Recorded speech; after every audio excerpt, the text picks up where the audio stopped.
주님으로 기도합니다. 아멘. 하나님께서 이 땅에 살아가는 하나님의 백성들에게 주신 계명이 10계명입니다. 1계명부터 4계명까지는 하나님에 대한 계명입니다. 하나님에 대한 계명의 제일 첫 번째 계명이 나 외에 다른 신을 섬기지 말라 하는 계명입니다.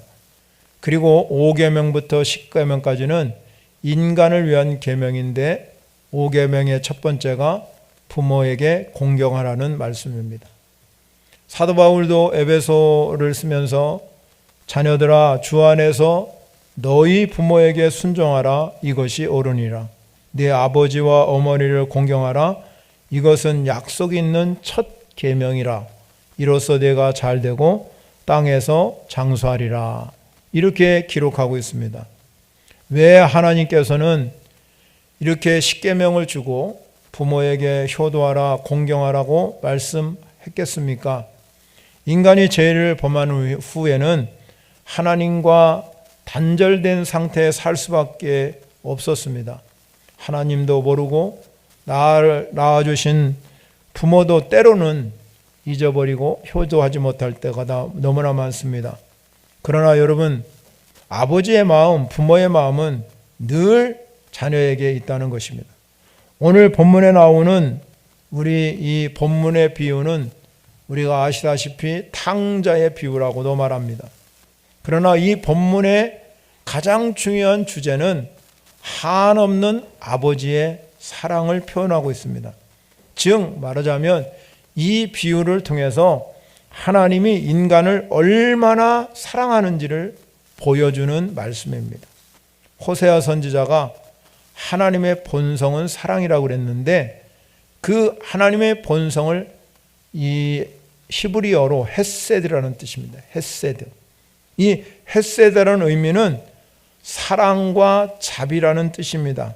즉 헤세드라는 이 사랑은 부모가 자녀를 사랑하는 그 사랑이 하나님의 사랑이라는 것입니다. 그래서 이스라엘 백성들을 저 애굽 땅에서 가나안 땅에 인도하면서 말씀한 것이 뭐냐면 내가 애굽 사람에게서 어떻게 행했고 내가 어떻게 독수리 날개로 너희를 업어 내가 인도하였음을 너희가 보았다고 기록하고 있습니다. 즉 말하자면 이 이스라엘 백성들이 광야를 애굽을 탈출하며 광야에 올 때에 자신들이 걸어서 힘들게 왔지만 실은 하나님 아버지께서 독수리 날개 작전을 세우시고 그들을 이끌어 주셨기 때문에 40년 동안 발이 부르트지도 아니하고 의복이 하지 않는 역사가 일어난 것입니다. 이게 아버지 사랑이라는 거죠. 업어서 인도했습니다. 하나님은 최초로 우리 인간에게 가정을 주셨습니다. 하나님께서 아담을 만드시고 혼자 있는 것이 좋아 보이지 않았습니다. 그런데 여러분, 하나님께서 아담을 만드시고 혼자 있는 것이 좋지 않기 때문에 또 하나의 사람을 만들 수 있었습니다. 그런데 하나님은 그렇게 하지 아니하고 아담에 있는 갈비뼈 하나를 빼가지고 여자인 하와를 만들면서 하와에게 이렇게 당부했습니다. 이제 아담과 하와는 하나다. 그런데 너는 돕는 배필로 내가 지어졌다. 이렇게 말하고 있습니다. 여러분, 돕는 배필이 되었다는 것은 아담과 하와가 서로 의지하고 사랑하면서 살라는 것입니다. 즉 말하자면 가정이라는 이 일터를, 여러분이 가정이라는 이 곳을 주신 것은 사랑을 알고 사랑을 배우는 것입니다. 그래서 흔히 말하는 사람들이 가정교육이 중요하다. 가정교육이 왜 중요합니까? 가정교육에서 우리는 서로 사랑을 배우는 것이 가정교육입니다. 사랑은 주고받는 것입니다. 나는 주기만 한다. 그것도 잘못된 것이고요. 나는 받기만 한다. 이것도 잘못된 것입니다. 사랑은 기브 앤 테이크입니다. 주고받는 것이 사랑이지 일방통행은 절대 없습니다. 그래서 가정은 서로 사랑을 주고 받고 그렇게 자녀들이 자라가야 세상이 건전하게 잘 돌아가는 것입니다. 왜 오늘 우리 세상이 타락하고 점점점 악이 성합니까? 가정이 깨어졌기 때문에. 가정이 깨어지지 않으면 절대 이런 일이 일어나지 않아요. 그런데 오늘날 가정은 너무너무 심각하게 깨어져 있기 때문에. 그래서 여러분, 가정이 제대로 서 있지 않기 때문에 사회가 잘 굴러가지 아니하고 타락한 사람들이 너무나 많다는 것입니다. 그렇기 때문에 이 5월 가정의 달을 맞이해서 오늘 여기 오신 여러분들은 우리 가정이 가장 행복한 가정, 하나님을 경외하는 가정, 복된 가정이 되기를 노력하셔야 될 줄 믿으시기 바랍니다. 여러분, 가정에는 부모와 자녀의 관계, 형제와 형제의 관계, 이 모든 게 관계로 되어 있어서 이 관계 속에서 서로 사랑하는 관계라고 말하고 있습니다. 그래서 호세아 선지자는 이 사랑의 관계를 우리 눈에 보이지 않지만 사랑의 줄로 매어놓은 것 같답니다. 여러분, 인간은 그러나 줄로 매일 수가 없잖아요. 여러분의 자녀들을 줄로 매 갖고 다닐 수 없잖아요. 오늘날 여러분 반려동물을 많이 키우는데 반드시 외출할 때 그냥 강아지만 달랑달랑 가지 않잖아요. 꼭 목줄을 매야 됩니다. 그것도 목줄도 길이가 약 2m 이내로 딱 제한했어요. 왜 2m 이내로 제한했냐면 통제가 가능하고 다른 사람을 보호할 수 있기 때문에 그렇게 하는 거예요. 근데 여러분, 사람을 2m로 줄을 맬 수 없잖아요. 그래서 여러분, 이것을 우리는 인정의 끈이라고 말하는 것입니다. 사람은 목줄을 맬 수 없기 때문에. 그러면 동물에는 목줄을 매가지고 내가 반려견을 키워가지만 사람은 목줄을 맨 게 아니라 인정의 끈을 가지고 가정교육을 하셔야 된다. 그들을 가르치고 인격을 성장하게 하고 신앙을 알려주고, 그것이 바로 사랑으로 보이지 않게 띄는 끈이에요. 그게 인정의 끈이에요. 인정의 끈이 바로 사랑의 줄이라는 것이, 하나님께서 이 공동체를 세워준 것, 교회라는 공동체, 가정이라는 공동체를 세워준 것은 단 한 가지예요. 사랑으로 묶는 이 띠가 되어야 된다는 거예요. 그래서 이 줄을 잡고 계신 분은 오직 하나님 한 분인 줄 믿으시기 바랍니다. 오늘 여러분이 읽은 성경은 둘째 아들이 있었는데, 아들이 둘이 있었는데 둘째 아들이 아버지의 재산 중에 자기에게 돌려받을 분깃 유산을 달라고 그랬습니다. 지금 아직도 아버지가 살아계신데 아버지가 생각해서 주는 것도 아니고 자기가 달라고 하는 거는 이제는 사랑의 줄, 인연의 줄, 연줄을 끊겠다는 거지요. 연줄을 끊고 나는 나대로 살겠다는 겁니다. 이제 아버지하고 상관없겠다. 그들은 아들의 요구 조건은 도저히 아버지가 볼 때는 이해할 수가 없지요. 지금까지 먹여주고 재워주고 입혀주고 다 하고 살았는데 때가 되면 내가 너에게 줄 것을 줄 것인데 지금 와서 요구하니까 얼마나 괘씸하겠습니까? 그런데 이 아버지는 그 모든 것을 알고도 그 요구 조건을 들어주십니다. 아들의 생각이 잘못됐음을 알고도 아버지는 넓은 마음을 가지고 그 모든 조건을 다 들어줍니다. 이것이 바로 하나님 아버지의 마음이신 줄 믿으시기 바랍니다. 여러분의 요구 조건, 말도 하는 데는 요구 조건이지만 하나님은 여러분의 요구 조건을 다 들어주시는 줄 믿으시기 바랍니다. 인간은요, 에덴 동산에서 하나님께서 행복하게 사랑의 줄을 딱 묶어놓고 하나님이 여기에서 행복하게 살기를 원했어요. 그런데 최초의 인간인 아담과 하와가 사단의 유혹에 빠져서 마음을 뺏겨서 사랑의 연줄, 하나님과 인간 간에 가지고 있는 이 사랑의 줄을 그냥 끊어버렸습니다. 그리고 하나님 곁을 떠나버렸습니다. 그리고 자신들이 보기에 좋은 그런 눈에 보기 좋은 대로 먹음직하고 보암직하고 지혜롭게 할 만한 탐스러운 그 마음이 인간에게 딱 들어오니까 하나님 보이지 아니하고 연줄 끊어버리고 자기의 생각과 자기의 선택을 따르게 됩니다. 그래서 인간의 마음 가운데는 나도 선악을 구별할 수 있고 하나님과 같이 될 수 있겠다고 생각했습니다. 하나님은 이런 인간의 뜻을 굳이 막거나 억지로 붙들지 않았어요.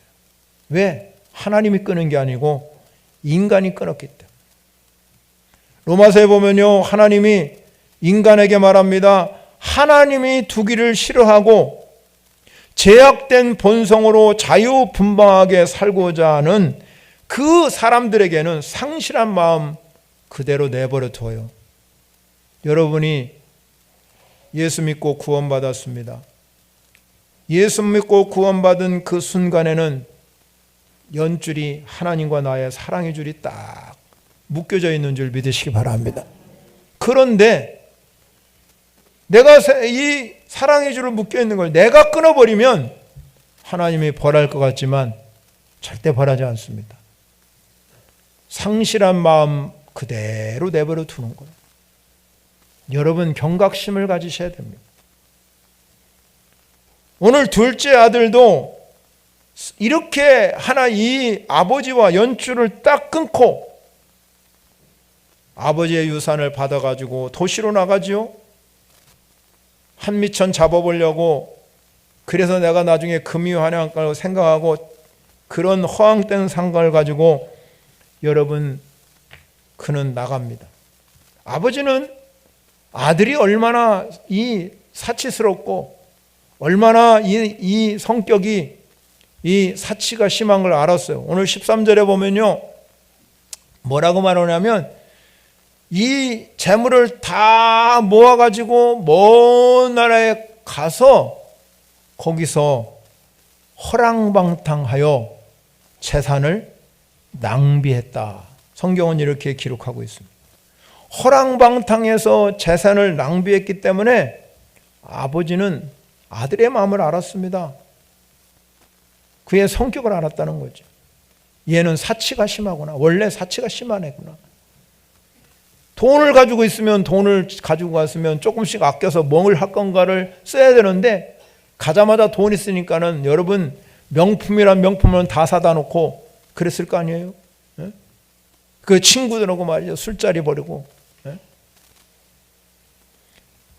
허랑방탕이라는 의미는 구원에 합당하지 않는 삶이라는 뜻입니다. 즉 말하자면 허랑방탕이라는 이 뜻 속에는 하나님이 기뻐하는 일, 하나님의 마음과 도저히 맞지 않은, 즉 말하자면 하나님과 우리 인간은 사랑의 줄로, 또 여러분의 부모와 자녀가 사랑의 줄로 딱 묶여 있는데 이걸 끊어버린 거예요. 그게 허랑방탕이라는 뜻입니다. 많은 재산을 가지고 도시를 나간 이 둘째 아들이, 즉 말하자면 구원에 합당하지 않게 사용해가지고,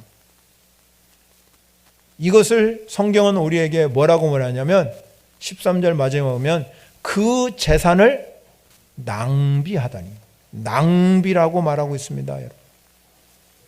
그가 이 돈을 가지고 와서 그렇게 모든 것들을 살아간 이 모든 순간을 낭비, 다른 말로 하면 허비, 헛된 것이라. 솔로몬이 말한 것처럼 헛되고 헛되니 모든 것이 헛되다. 인간의 삶은 하나님과 연줄을 끊는 순간에 내가 아무리 모든 걸 가졌다 할지라도 헛된 것뿐이에요. 헛된 삶이라는 겁니다. 인간의 눈이 탐욕이 어두워가지고 여러분 돈만 보이면 부모 안 보이잖아요. 형제 안 보이잖아요. 이걸 우리는 허랑방탕이라는 거죠. 그런데 여러분 이렇게 허랑방탕하고 낭비의 삶을 사는데 하나님은 거기에 여러분 좋은 일을 펼치겠습니까? 그 다음에 보면요 더 놀라운 일이 일어납니다. 그게 뭐냐면 때마침 또 14절에 가면 돈이 다 낭비하건 후에 그 나라에 크게 흉년이 들어요. 엎친 데 덮친 격이죠. 돈도 없는데 지금 흉년까지 들어가요. 살기가 너무 어려운 거예요. 돈이라도 있으면 흉년 들었어도 내가 여러분 그래도 살 수 있지만 이제 다 허비하고 나니까 흉년까지 들어서 이 둘째 아들이 그만 어떤 사람에게 가가지고 붙어 살았어요. 붙어. 처지가 여러분 얼마나 답답합니까? 그리고 그 붙어 사니까 그 주인이 그를 보내가지고 돼지를 치게, 돼지. 그리고 이 친구가 너무 배가 고파가지고 어쩔 수 없어서 오늘 16절에 가면 돼지가 먹는 지엽 열매로 배를 채우자 했어요. 돼지 먹는 거 그거 먹으려고 그랬는데 뭐라고 했어요? 주는 자가 없는지라. 따라합니다. 주는 자가 없는지라. 안 하는 분은 뭐셔요? 주는 자가 없는지라. 잘 들으셔야 됩니다. 잘 들으셔야 됩니다. 유대 랍비 격언에 보면 돼지 사육을 하는 자는 저주를 받는다. 그러니까 이 둘째 아들이 그걸 알았어요. 유대인들은 돼지를 혐오하게 해요. 이건 부정한 짐승을 여기기 때문에 지금도 돼지고기 안 먹습니다.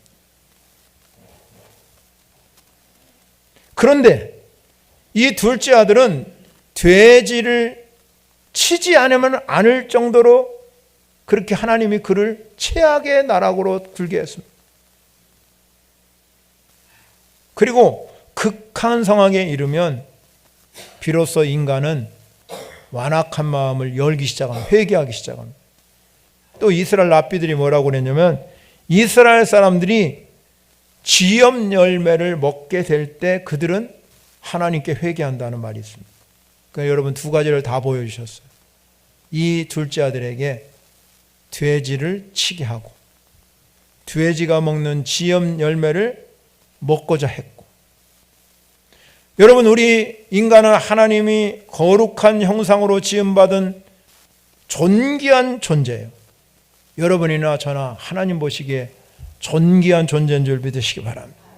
그런데 타락하면 인간이 하나님을 멀리하고 사랑의 연줄을 끌어버리고 하나님을 떠나버리면 어떤 일이 일어납니까? 짐승과 함께 거하고 짐승의 먹이라도 내가 어떻게 하든지 탐욕스럽게 개걸스럽게 먹으려고 주린 배를 채우려고 하지만 주는 자가 없대요.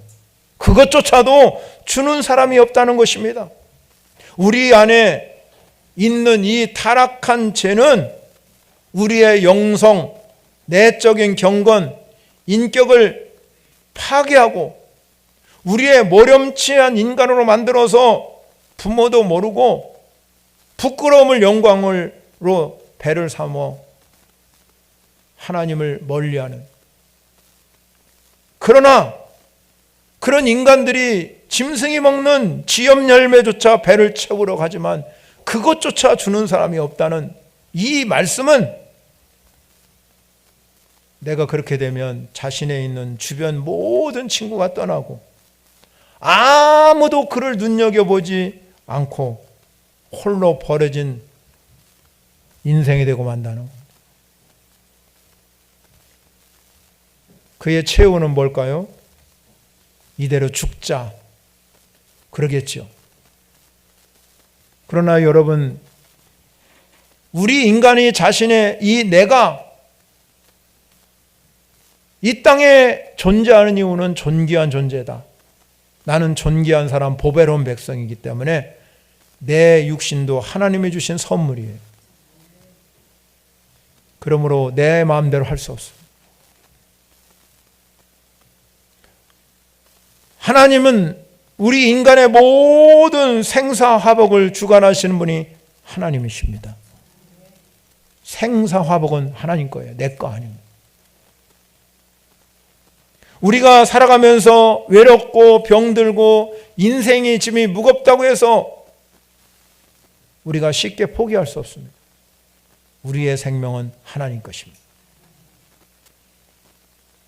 그리고 우리에게 생명이 있는 한 우리 안에 재생하는 능력, 회복하는 능력, 살아나는 능력, 일어나는 능력이 있다는 것입니다. 둘째 아들은 그 모습을 보았어요. 내가 이 돼지가 먹는 지엄 열매조차도 주는 자가 없었어. 17절 보면 이렇게 말합니다. 이에 스스로 돌이켜 이르되, 지엄 열매를 보는 순간 격언이 생각난 거예요. 자기가 지금까지 랍비에게 들었던 격언이 딱 생각나서, 아하, 내 인생이 잘못되었구나. 그리고 깨달았어요. 그리고 그는 이렇게 고백합니다. 내 아버지에는 양식이 풍족한 품꾼이 얼마나 많은가.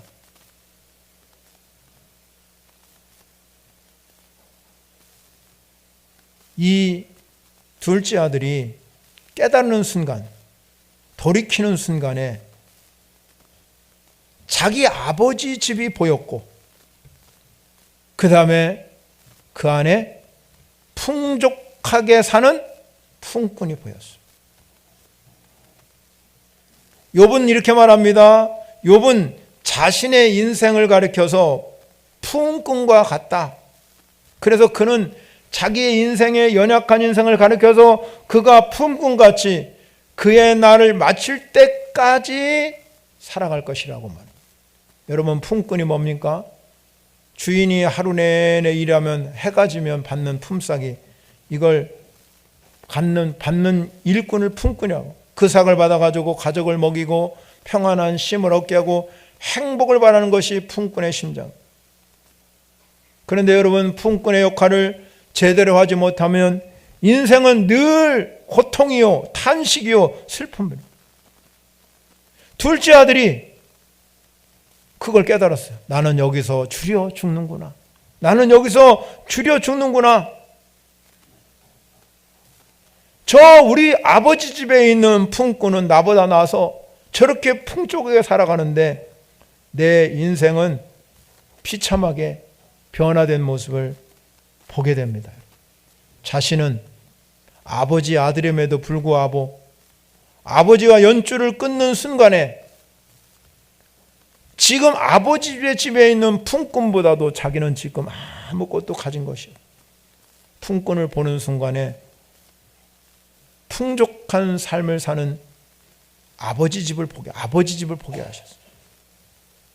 여러분, 오늘 이 시간에 오신 여러분, 인간의 최대 축복은 아버지 집을 보아하셔야 됩니다.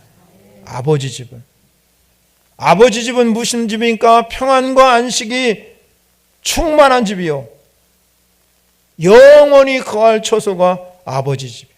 예수님은 말씀합니다. 내가 너희를 위하여 거처를 예비하라 하노니 거처가 다 마련되면 다시 너희를 데리러 오실 것이다. 영원한 집이 우리 하나님의 아버지 집. 여러분, 우리가 부모님이 계실 때는 부모의 집을 방문하게 되지만 부모님이 돌아가시면 갈 집이 없습니다. 그러나 여러분, 우리는 이 땅에서 부모의 집, 부모님이 돌아가시면 갈 집이 없지만 우리 안에는 아버지 집, 영원한 하늘 나라가 있는 줄 믿으시기 바랍니다. 그러려면 우리는 이 둘째 아들처럼 돌이켜야 됩니다. 마음을 돌이켜야 됩니다. 그리고 여러분들이 아버지 집을 보는 순간에 주님은 이렇게 말합니다. 여호와를 앙망하는 자는 새 힘을 주실 것이다.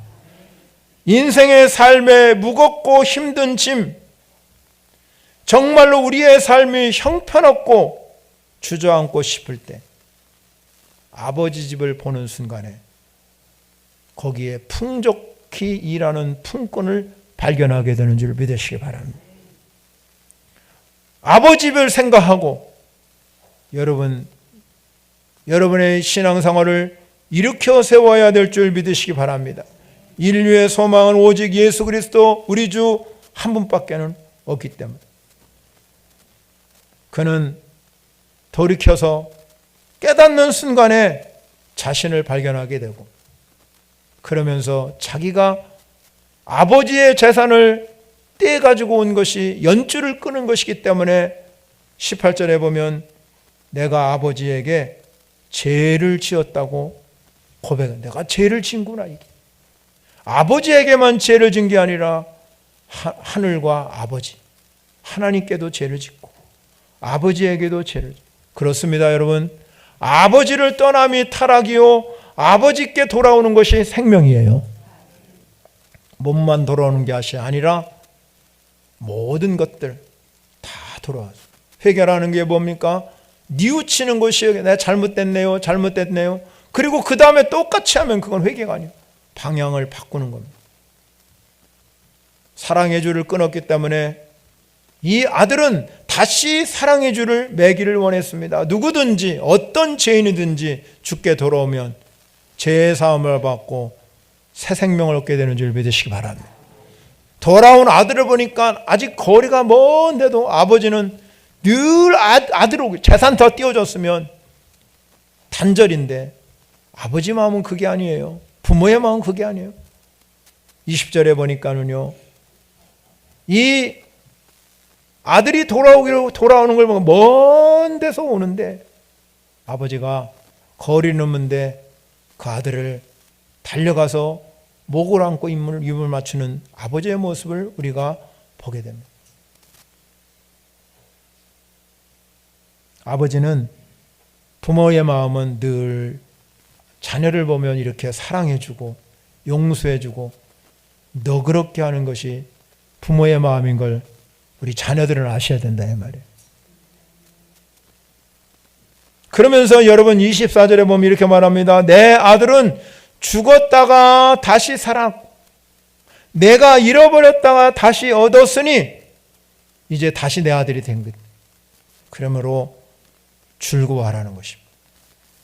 이게 아버지의 마음이요 부모의 마음. 그러니까 여러분 잔치를 벌이죠. 제일 좋은 옷을 입히고 손에 가락지를 끼우고 발에 신을 신고 잔치를.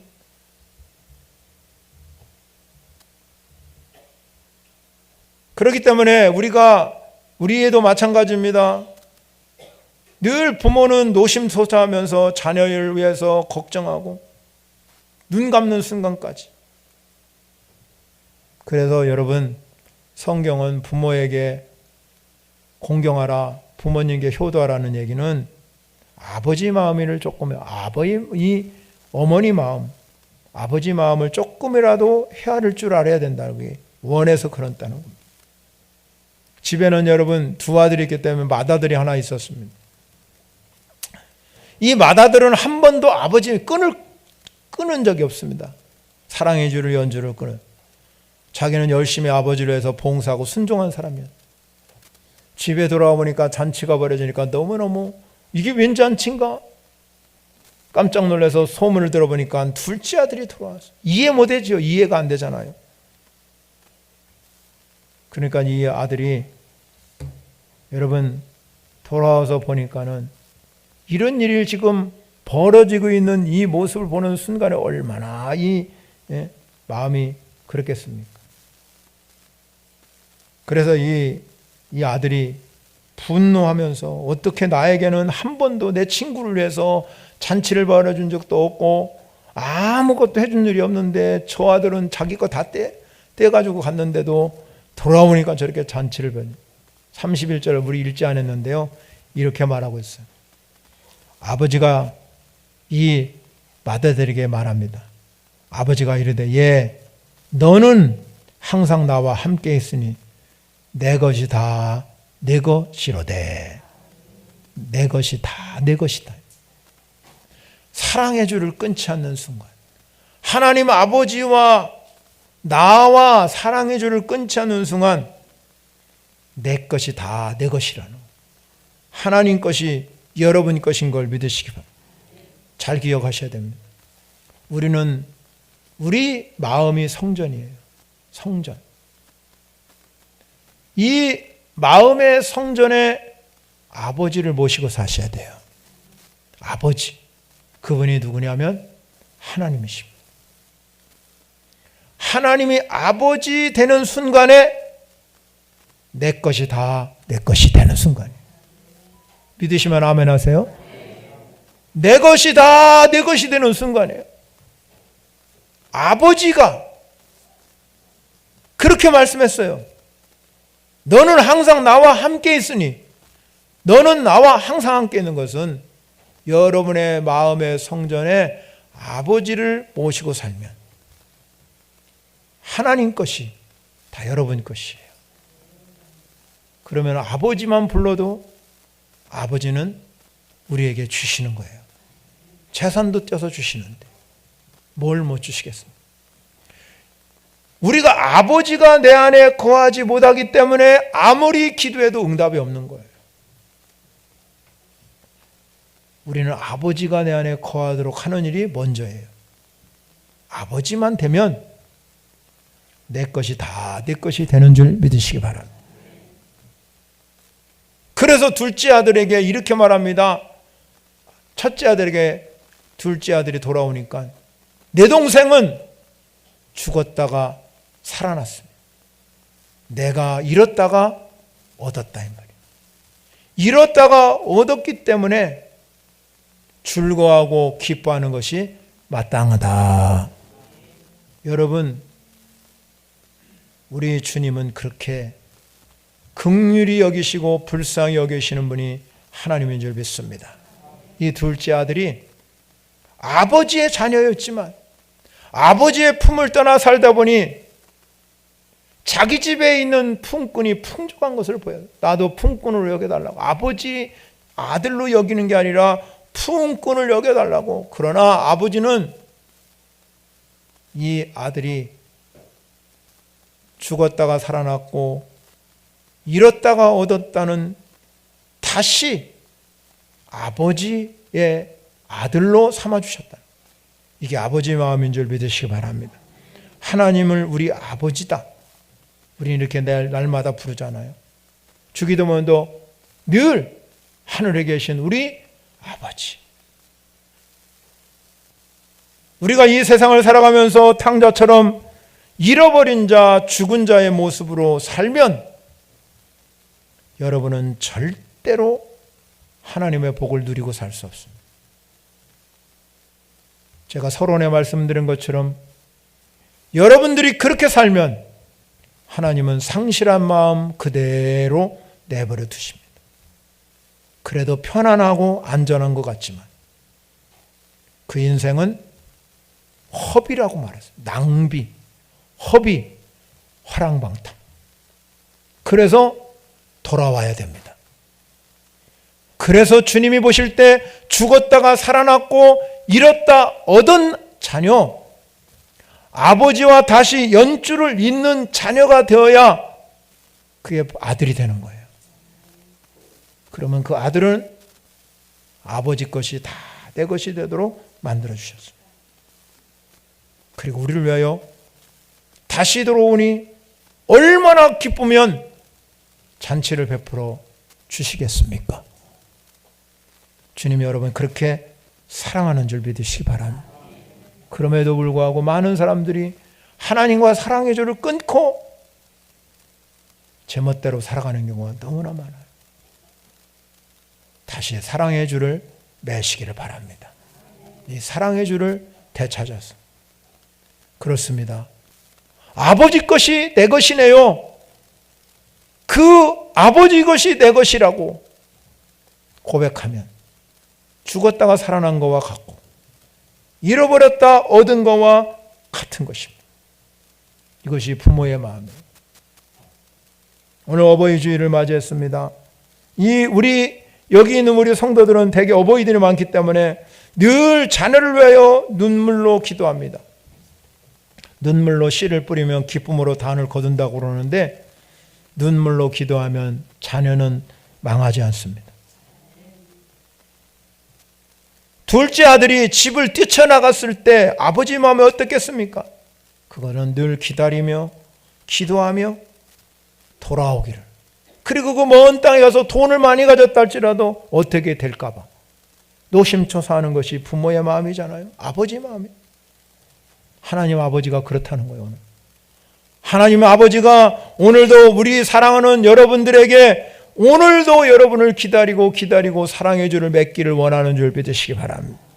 사랑하는 성도 여러분, 우리 부모들은 자녀가 잘 되기를 원하고 자녀는 부모에게 효도하는 것이 이 놀라운 것이 하나님의 뜻이라고 그러면 우리는 늘 아버지 집을 생각하는 성도 여러분이 되시기 바랍니다. 아버지의 집, 그것이 내 고향이에요. 내가 가야 할 곳입니다. 아버지의 집을 생각하면 아버지가 내 안에 오셔서 내가 너와 항상 함께 있으니 내 것이 다 내 것이다.